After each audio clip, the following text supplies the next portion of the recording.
నా నియోజకవర్గం మున్గోడు నియోజకవర్గంలో మాత్రం నేను మాత్రం ఎట్టి పరిస్థితుల్లో నేను నడవలేను. నాకు ఈ పదవి ఉన్నా లేకున్నా పదవి ముఖ్యం కాదు. నాకు ప్రజల ఆరోగ్యం ముఖ్యం, ప్రజల ప్రాణాలు ముఖ్యం. టెండర్ లేచి వైన్ షాప్ వాళ్ళకి ఏం చెప్తున్నామంటే, మీరు టెండర్ లేదలుచుకుంటే వైన్ షాప్ల పక్కన పర్మిట్ రూమ్ అని ఉంటుంది. అది మా డే టైంలో తాగుతుర్రు. అక్కడికి వచ్చి అక్కడ అందరి చుట్టుపక్కల ప్రాంతంలో అందరికీ ప్రాబ్లమ్స్ అవుతున్నాయి. అక్కడ పర్మిట్ రూమ్ అనేది ఉండదు. మా మున్గోడులో మేము నడవలేము అని చెప్పినాం. అలౌ చేయను. నేను ఎమ్మెల్యేగా ఉన్నంత వరకు ప్రజల ప్రాణాలు, ప్రజల ఆరోగ్యమే నాకు ఇంపడి తప్పితే ప్రజల జీవితాలతో ఆడుకునే ఎవరు ఏ పని చేసినా ఎట్టి పరిస్థితుల్లో ఒప్పుకునే ప్రసక్తే లేదు. ఊరు బయట ఉండాల్సిన వైన్ షాప్ ఊరు సెంటర్లో ఉంటుంది. బెల్ షాప్లోకి అమ్మొద్దంటే మళ్ళీ దొంగసాటుగా బెల్ షాప్లో అమ్ముతుండ్రు. అది అమ్మొద్దని చెప్తున్నా. ప్లస్ మళ్ళీ వీళ్ళందరూ వైన్ షాపులు అందరూ కలిసి సిండికేట్ అవుతుండ్రు. సిండికేట్ అవ్వడం వల్ల ఏమవుతుంది, రేటు పెంచి అమ్ముతుండ్రు, డూప్లికేట్ అమ్ముతుండ్రు.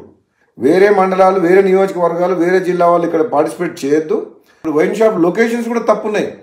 టౌన్లో, సెంటర్లో, పబ్లిక్ ప్లేసెస్లో పెట్టిండ్రు. అది ఊరు బయట పెట్టాలి వైన్ షాప్. అసలు తప్పకుండా ఈ మున్గోడుతో పాటు తెలంగాణ రాష్ట్రంలో ఈ ఎక్సైజ్ పాలసీని సమీక్షించి ఈ ప్రజల ఆరోగ్యం ఖరాబ్ చేసేది కాదు, ప్రజల ఆరోగ్యం మెరుగుపరిచే విధంగా మనం ఏ విధంగా ప్రభుత్వం పనిచేయాలనో ఆలోచన చేయాలని చెప్పి కూడా ప్రభుత్వం దృష్టికి తీసుకుపోతాను నేను తప్పకుండా.